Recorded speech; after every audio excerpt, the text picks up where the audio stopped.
On a Lakers shirt. I don't. Prairie View A&M. One of my close friends went to Prairie View. Awesome. Dope. You went to Prairie View? I did not. Oh, respect. Michael Pina from Sports Illustrated. Draymond, the percentage of shots at the rim in this postseason is at a 20-year low and declining over the past 5 postseasons. I was wondering if you could just speak to how difficult it is to get to the rim, finish at the rim, and then defensively, the maybe increased priority of protecting the paint. Well, I think there's an increased priority in protecting the paint because three-point shooting is so good, and so it goes back to the Steph Curry effect. If you can constantly get into someone's paint, then it opens up. The world opens up. The three-point shots open up, and that's what everyone wants to take away in today's day and age. And then, I think the game's just much more athletic than it was before. Guys are more athletic, and it's just way tougher. Like Jason Tatum, 6'10", 6'11", wherever he is. He's a 2'3". Like Kevin Durant's 7 feet. He's really a 2'3". Like, yes, in the way the game has changed, you take Kevin Durant's a 3'4". Kevin Durant started his career as a 2. And so when you look at that, the overall length of guys in this league, and then you couple that with athleticism, and it just makes it so much tougher to get to the rim and finish. And I think that's a huge change in this game. And then also, teams are hunting more threes. And so even the priority for most teams, it is to get in the lane and kick out for a 3, as opposed to getting to the lane and finishing at the rim, or getting to the lane and getting to your mid-range. It's to get there and kick out, and I think that adds to the drop as well. First row on the left. Hey, Draymond. Tomer Azarli from Clutch Points. We were just talking to Clay, and Clay said that whenever he has a bad shooting night, he kind of YouTubes Game 6 Clay. That's his thing.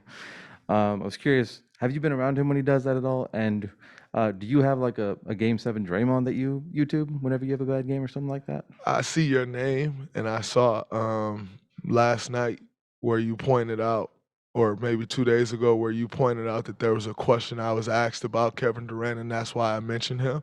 So I want to say thank you for your honesty and for your duty to this job. I know the world that we live in now is all about clickbait, and people will cut the question off so that they can try to make it appear as if I'm just up here talking about Kevin Durant like I don't have anything else better to do in my life. So I want to say I appreciate you and just upholding the integrity of media, because when I speak about the new media, that's what I'm speaking about. The integrity of this business has been lost, and bringing that integrity back to this business. So I want to say thank you on your work. That was incredible, and I appreciate that.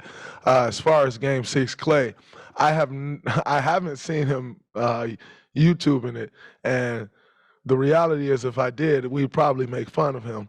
So it's probably good that I haven't.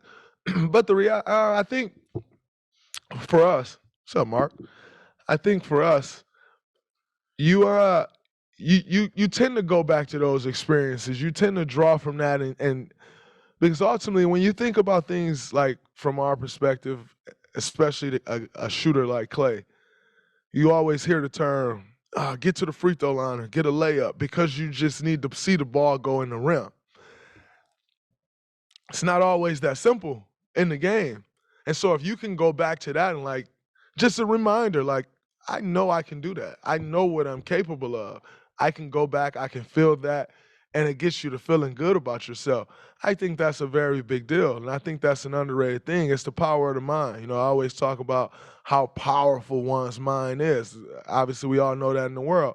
The power of the mind, if I can see that, I can get that in my memory bank, and I understand it. Now I can bring that to fruition. Now I can lean up on that. Man, I know I'm capable of doing that. And so I definitely have times where I go back and I look at old games, making shots or defending, whatever it is that you feel you need to come up at, and just try to draw from that experience. Second row on the right.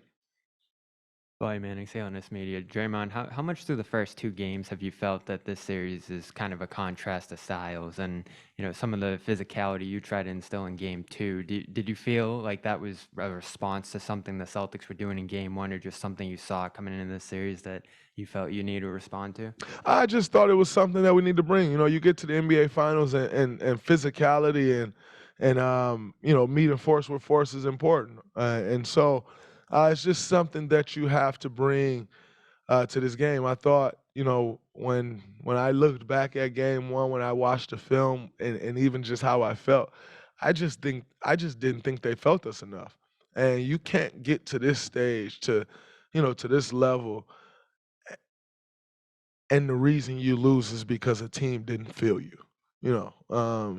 That's a shame. You have to lose once you get to this level because a team was just better than you. And I wouldn't be able to sleep with myself, or not sleep with myself. I wouldn't be able to live. I wouldn't be able to live with myself if I'm going on about my summer and we lost the NBA Finals because we couldn't meet force with force. And so I think that was just kind of it for me, and understanding that, like I said, that is my department. That's where I'm supposed to lead, and I can't let my guys down. Third row on the left, Gary Washburn. Watching Boston Globe. Durant, is there an art to trash talk? One. Secondly, when a young guy comes and plays against you, and it's obvious he either models his game after you, or he might even say, "Man, I watched you growing up," and you talk trash to him. Do you is that fresh meat for you, or do you? And is there times you just say, "I probably shouldn't have said that"? There is an art to trash talking. If you grew up in Saginaw, Michigan, it's naturally given to you. And so, for me personally, growing up the way I did, you can't survive if you can't talk on the court. You can go out there quiet if you want to. You play as good as you want. If you're quiet, they're going to think you're soft. They're going to keep trying to bully you. And so that's just kind of the way I learned. For a young guy to, I think there's a balance, right? Like, I'm assuming you're talking Grant Williams. Of course you are. I think when you see that, when you see a guy say, "Man, I I grew up watching him," you appreciate it because that's why you work. You work to create a path for the next young guy. Like, my goal when I came in here was to create a path for Grant Williams, and so to hear him say that, it's an honor. Like, and so I don't take that for granted one bit.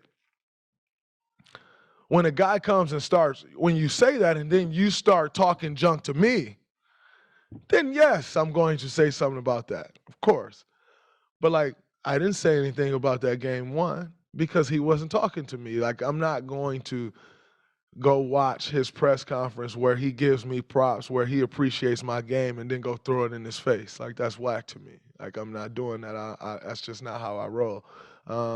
LeBron James, when I was wearing LeBron James sneakers in my first 1, 2, 3 years and playing against him, he didn't throw in my face like, "Dude, you got on my sneakers." This is just not something you do. Once he start going at me and it got chippy and he's yap yap yap, and all right, bro, like, you can't say that and then come and say this. Like, that just doesn't add up to me. So then you just go wherever you got to go, and for me, that's where I'm going. Do I feel like, nah, man, I shouldn't have said that? That was too, nah. It's the heat of the battle. You out there on the court. You get to feel sorry for him or yourself if you want to. It's gonna turn on you. So no, you just keep it moving. Third row in the middle. I'm also someone who, things happen on the basketball court. Things are said on the basketball court. It's the basketball court. I then leave the basketball court. I go home to my life, my normal life. But I am not one that's like, "Oh man, such and such did this on the court, and now I need to feel the way I like." It's the basketball court. Last question in the middle.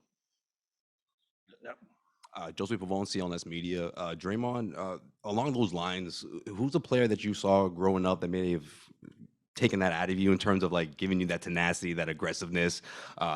Two guys that were talking after game 2 was Gary Payton and Cedric Maxwell, and they talked about that they got a glimpse of that old school trash talk and physicality basketball that they both lived. And I'm wondering, obviously, that's been part of your game for a long time now, but is there someone in particular that inspired that, or where did that originally come from, I guess? No, I think it just comes from growing up in Saginaw, playing at Vets Park, playing at the Civitan Recreation Center. Obviously, and growing up, I watched guys like Gary Payton, Rasheed Wallace. I watched all those guys and how they went about their business. Dennis Rodman, you seen those guys over the years, and I have a huge appreciation for Uncle Oak. How he enforced things. Like I that's a part of the game. Like that is a skill, and so I have a huge appreciation for those guys. I saw I saw what Cedric Maxwell said, and one thing that baffles me about the '80s or the '90s or whatever you want to call when basketball was so much more physical is some of the guys that be talking weren't the guys that was punching people. Like they act like guys was just walking around the court like I'm hitting this guy in the nose.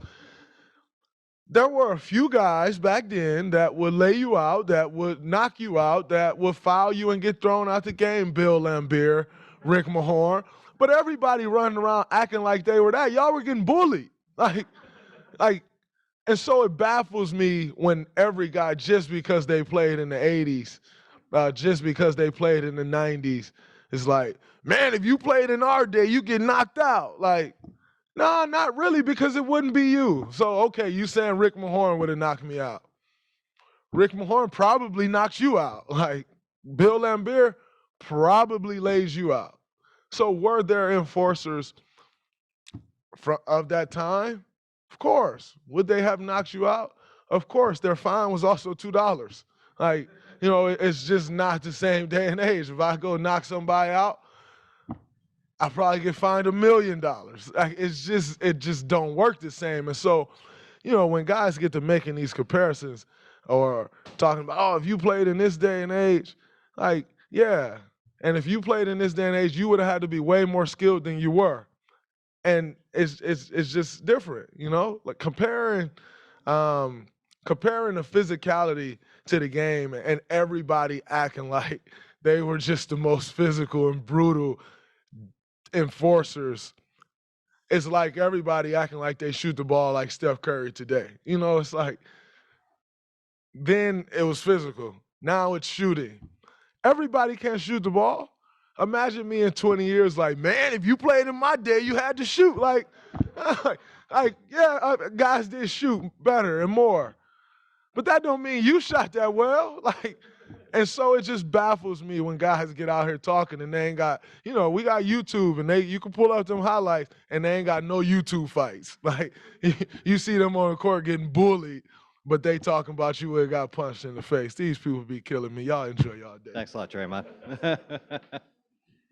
Thanks a lot, everyone.